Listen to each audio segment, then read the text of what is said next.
Ladies and gentlemen, my name is Greg Michalowski. I'm the Director of Client Education and Technical Analysis for ForexLive.com. I'm going to talk to you today a little bit about, we're going to survey the market, the euro versus US dollar market, and we're also going to talk a little bit about trusting your levels. If you recall from Friday, I did a video on Friday about the euro versus US dollar, actually about taking a broader view of the market as you head into the weekends, and you should do this from time to time anyway, is put on your daily chart, put on your weekly chart, and take a look at the market from that perspective. What do you see? What are the key levels? So I'm already at a key level that we can put our trust in at that level. And if you recall on Friday, I had a very trustful level, a level that I had put my faith in, and that came in against the 112.14 to 18 level. Why was that? Well, we had this low here from April.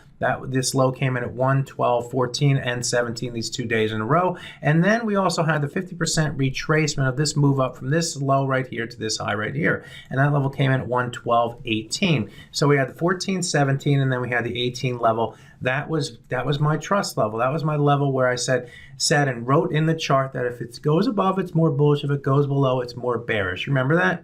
Yes. Okay. So now let's take a look at what happened, because we went into the new week and we opened up somewhere around that level. In fact, I'm going to go to the 5-minute chart here, and I'm going to take a look. I'm going to go back to the beginning of Monday. That was right here.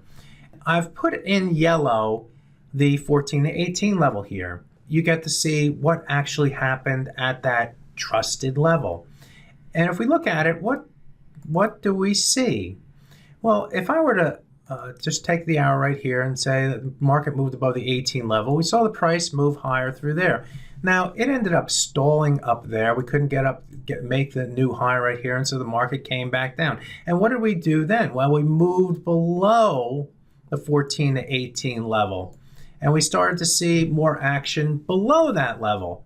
And then we got to a point down below where we couldn't go any lower, and we started to move above it. And so we moved back above that line, and we tried to stay above that line through here. This is a close of Monday's into Tuesday's trade. And that couldn't hold. And so we moved a little bit below it here. Now the market's getting very frustrated, okay? It's getting more tighter and tighter around this 14 to 18 level.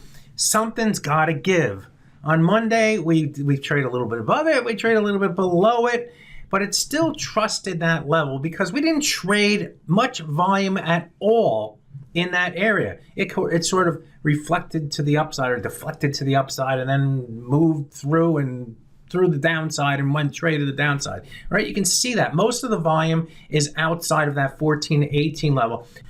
That's what you look for when you have a key level that you trust and that the market trusts, okay? The important thing is that the market trusts that level. And so what happened here on Tuesday, in Tuesday's trade? Well, the market moved above the 14 to 18 level, and something else happened here. We went above the 100-hour moving average. That's a blue line in this chart. Getting above the 14 to 18 level, getting above the 100-hour moving average, what should the price do? It should go higher. There should be stops triggered and momentum to the upside on the break of those levels. That's what I truly believe. That's what should happen. Now, what should happen and what happens are two different things. But if you trust your levels, if you trust that 14 to 18 level and that 100-hour moving average is something key in your trading, and I do, that means that if that trust is broken, what should happen? You should go the other way. Imagine you have a trustful relationship with somebody and they do something that's not trustful. It's going to be fast break the other way with that relationship.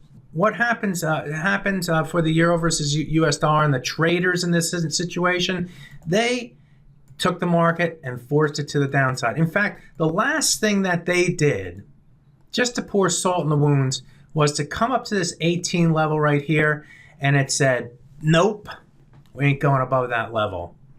And they held that 18 level, and boom, to the downside.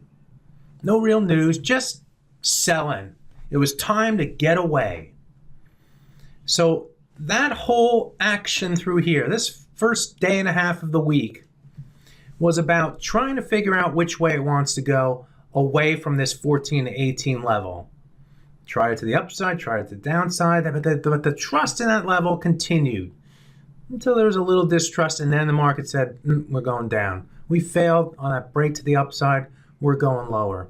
And you'd be surprised how many times that happens. You have to be aware of that. You have to be ready. The way you do it is you survey the market. You find your key levels. You believe in those key levels. You trust in those levels, and you move away.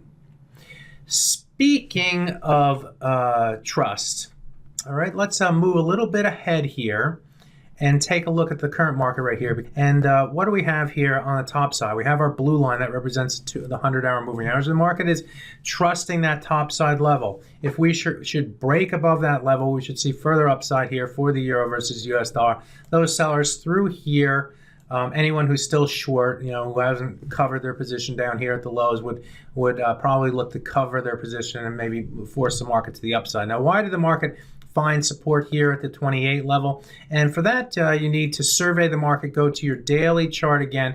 And if we take a look at the 61.8% retracement of the same move to the upside here, that level comes in at right at that near that 28 level, comes in actually at 24.5. We got to a low of 28. So the market's finding some good support down there, good resistance against the 100-day moving average. Something's got to give down here. Got to trust our levels here. So that's how I see the market, and that's what I mean by trust. That's what I mean by surveying the market. Now, speaking of surveying the market, ForexLive is in the midst of its 2016 customer survey.